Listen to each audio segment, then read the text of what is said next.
la educación como medio de creación de capacidades para el desarrollo humano. La Agenda de Reformas y Consensos es un proyecto en el que se convoca al ciudadano, a la sociedad civil, a las instituciones educativas, religiosas y culturales y a los expertos a participar, discutir prioridades y hacer propuestas de políticas públicas para impulsar los ejes económicos de su Estado. El intercambio resulta en un informe que puede ser encontrado en el portal web de CEDICE Libertad. CEDICE nos convoca a pensar para que de nosotros mismos salgan las soluciones. En esta ocasión hemos invitado a algunos expertos a compartir sus opiniones. La educación en el Estado Mérida representa uno de los valores esenciales, la tradición intelectual, cultural de este Estado desde sus primeros momentos formativos a lo largo de la historia ha estado signada por esas actividades, fundamentalmente la educación, la cultura y la agricultura y la ganadería. A lo largo de los siglos nos han distinguido a esta ciudad, la capital del Estado Mérida, como el faro de luz del occidente venezolano.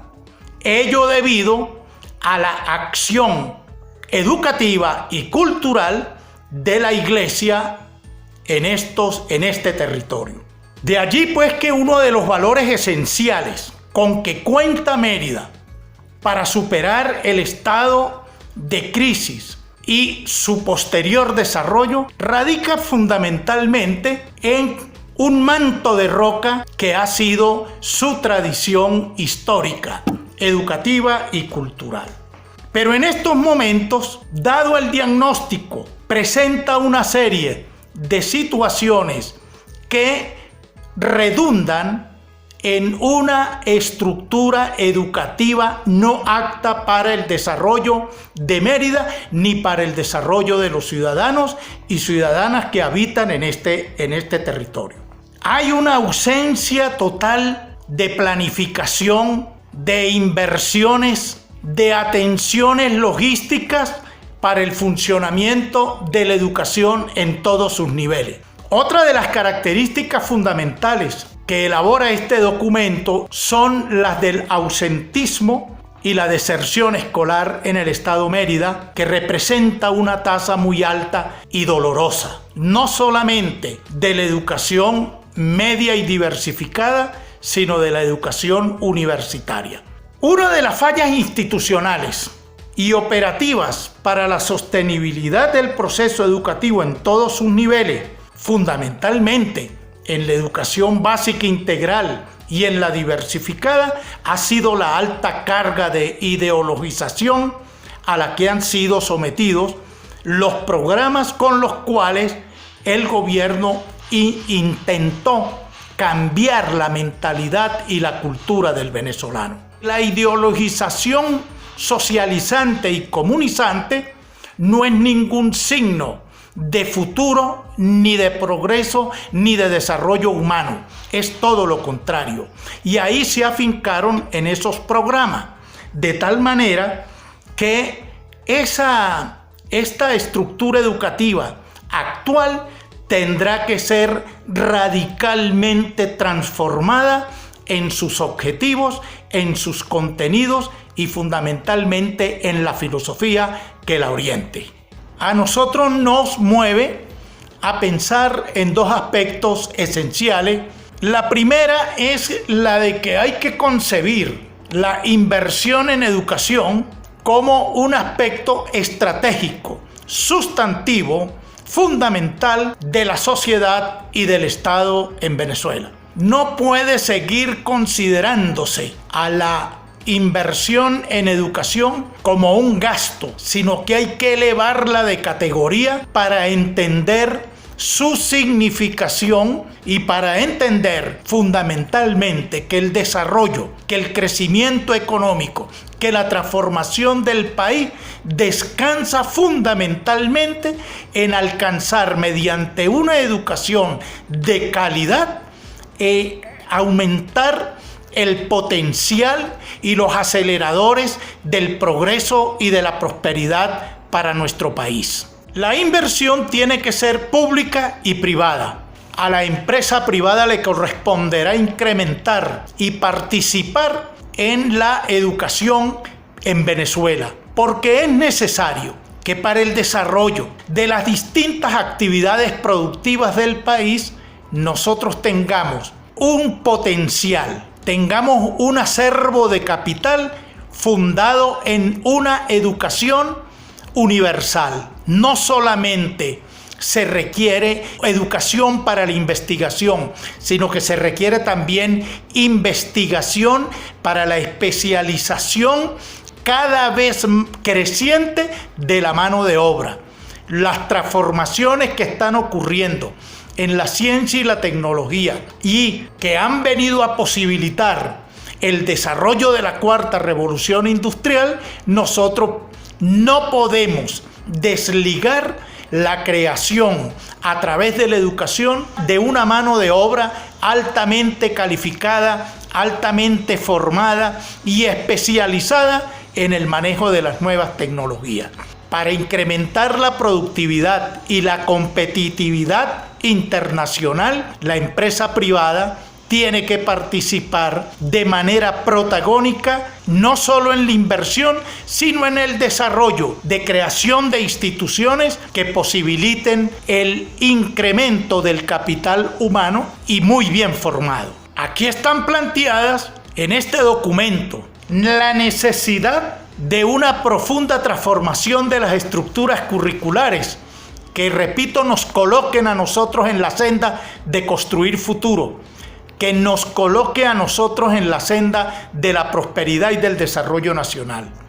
Por un lado, el aprendizaje y dominio de las tecnologías de la información y comunicación. Estamos entrando en esta nueva era de manera acelerada y que exponencialmente se acelerará después de la pandemia. Requiere que todos y todas las venezolanas que ingresen al sistema educativo tengan como una de las primeras prioridades el manejo y dominio de las tecnologías de la información y comunicación. Segundo elemento clave del documento, la innovación y el emprendimiento. Ya aquí en Mérida hay experiencias extraordinarias en ese sentido, desarrolladas por la Cámara de Comercio del Estado Mérida, donde hay una escuela en desarrollo de innovación y emprendimiento.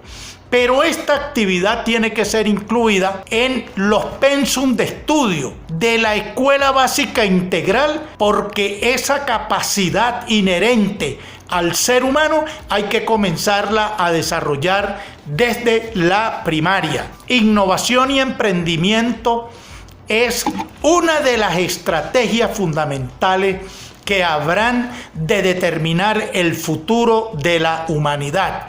Y en Venezuela no podemos estar aislados como lo hemos estado de las grandes transformaciones, aislados de las grandes informaciones que se producen en materia de desarrollo científico y tecnológico. Conviene introducir en el debate intelectual actual la necesidad de una transición hacia una sociedad y una economía del conocimiento. Planteado en este documento, nos orienta a concebir que de ahora en adelante la política educativa tiene que estar orientada a la oferta de una educación de calidad, de una educación que esté en consonancia con los requerimientos de una sociedad ansiosa por el saber, por el aprendizaje, por la transmisión de conocimientos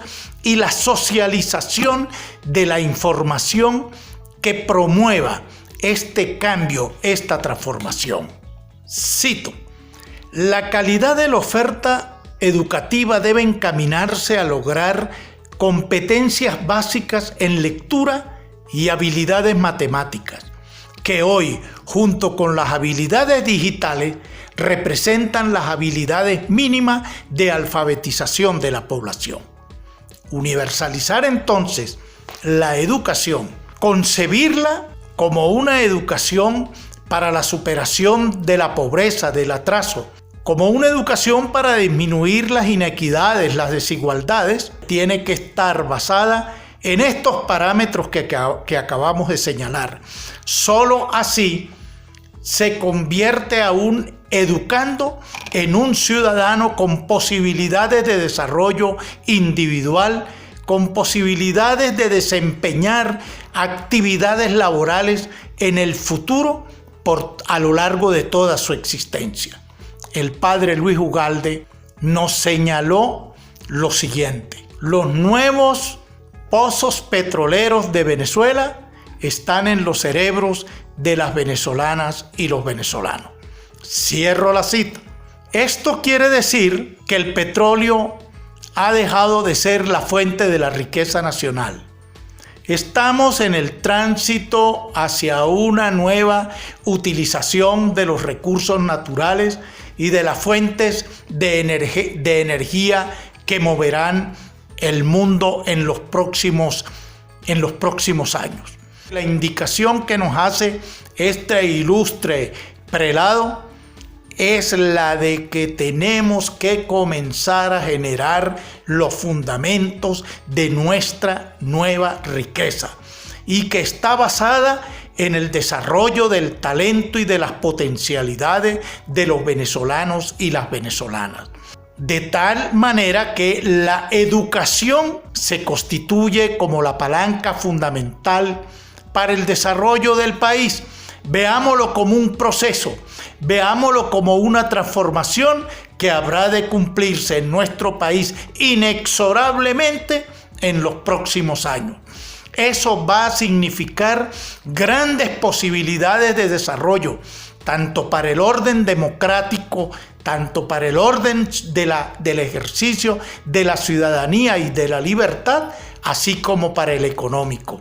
Si el petróleo deja de ser la fuente de la riqueza nacional, tendremos menos Estado, tendremos menos intervención del Estado, tendremos menos populismo, o lo superaremos mediante la creación de una fuente de riqueza en la que responsablemente participemos todos los venezolanos y las venezolanas.